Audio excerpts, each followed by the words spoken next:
Bismillah. Bismillahirrahmanirrahim. Alhamdulillah. Wassalatu wassalamu ala Rasulillah wa ala alihi wa sahbihi wa mawalah, amma ba'd. Para jamaah sekalian rahimani wa rahimakumullah. Bisakah kita berdakwah? Sebagian orang mengira bahwa dakwah hanyalah tugas para pendai, hanyalah tugas para ustadz, hanyalah tugas para ulama. Orang-orang awam, orang-orang biasa tidak mampu untuk berdakwah. Mungkin banyak orang yang menganggap demikian. Padahal sebenarnya anggapan ini tidak sesuai dengan dalil. Berdakwah bisa dilakukan oleh siapapun. Karena berdakwah tidak harus menjadi seorang ulama. Tidak harus menjadi seorang ulama untuk berdakwah. Pedagang bisa berdakwah. Pembantu rumah tangga bisa berdakwah. Petani bisa berdakwah. Yang penting dalam berdakwah adalah ketika seseorang mengajak kepada kebaikan dan dia tahu bahwa itu kebaikan. Coba renungkan firman Allah Subhanahu wa taala. Qul hadhihi sabili ad'u ila Allahi ala basirah.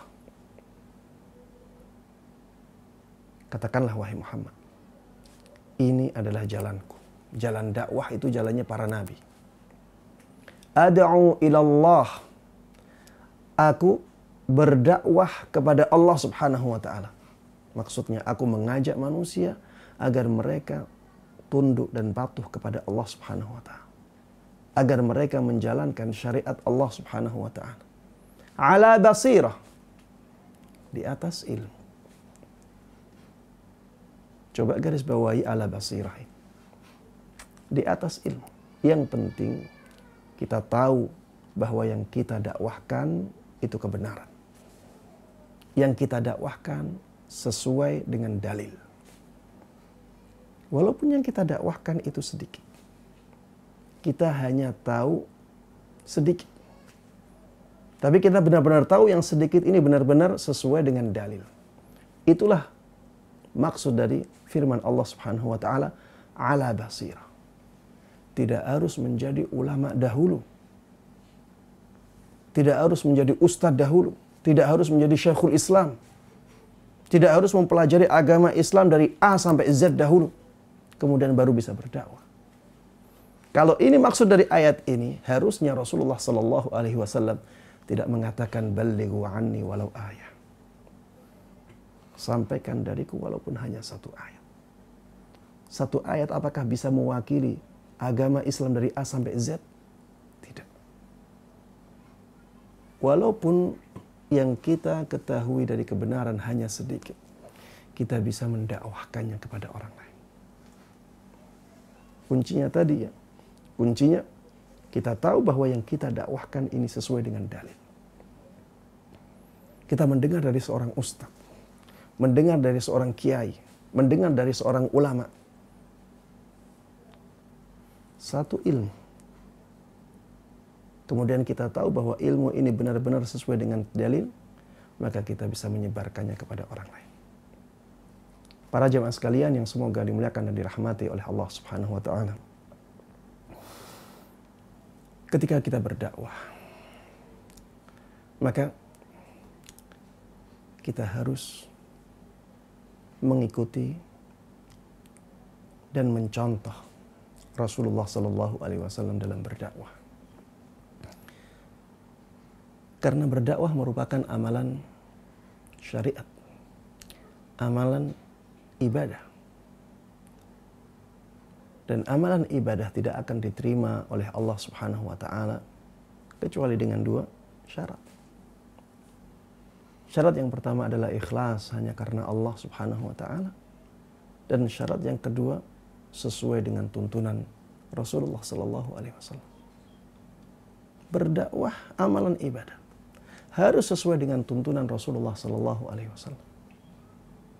Maka jangan sampai kita mencampur adukkan antara yang baik dengan yang buruk, antara yang hak dengan yang batil ketika kita berdakwah kepada Allah Subhanahu wa taala. Jangan sampai misalnya kita meniru sebagian orang yang berdakwah dengan musik. Musik kemungkaran dan berdakwah kebenaran.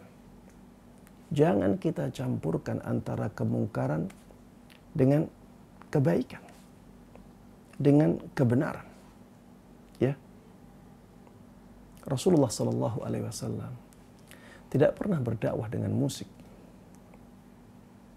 Rasulullah sallallahu alaihi wasallam tahu alat musik. Makanya beliau menyinggung alat musik di dalam sebuah hadisnya. Berarti di zaman beliau sudah ada musik. Tapi tidak pernah sekalipun Rasulullah sallallahu alaihi wasallam berdakwah dengan musik. Berdakwahlah sesuai dengan tuntunan Rasulullah sallallahu alaihi wasallam. Para jemaah sekalian yang semoga dimuliakan dan dirahmati oleh Allah Subhanahu wa taala. Bisakah kita berdakwah? Jawabannya sangat mudah. Kita bisa berdakwah dengan harta kita.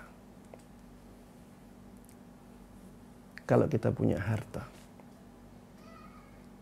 kita bisa menggunakannya untuk berdakwah kepada Allah Subhanahu wa taala.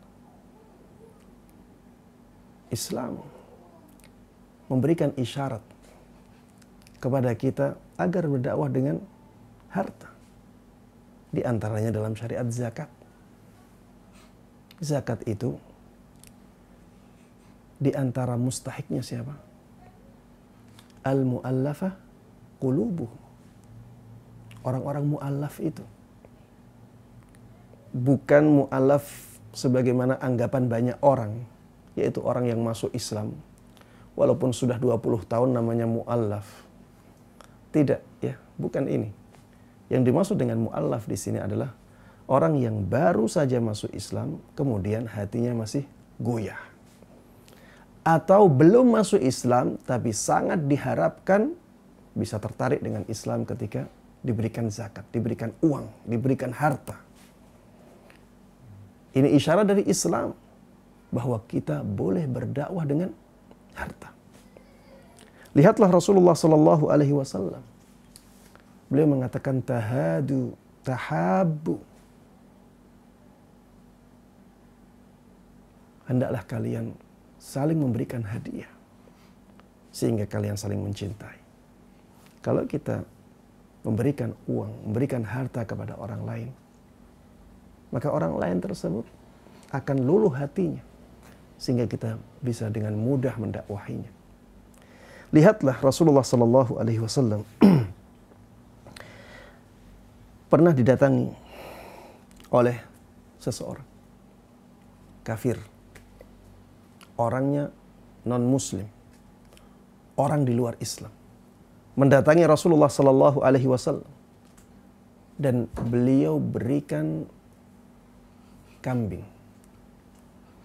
Kambingnya sangat banyak sekali. Kambing yang memenuhi lembah yang ada di antara dua gunung. Orang ini kafir. Setelah diberikan kambing yang sangat banyak ini, akhirnya orang ini masuk Islam. Kemudian orang ini kembali kepada kaumnya dan mengatakan, ya kaum, aslimu, fa inna Muhammadan yu'ti ata'an la yakhshal faqah. Wahai kaumku, masuklah kalian semuanya ke dalam Islam.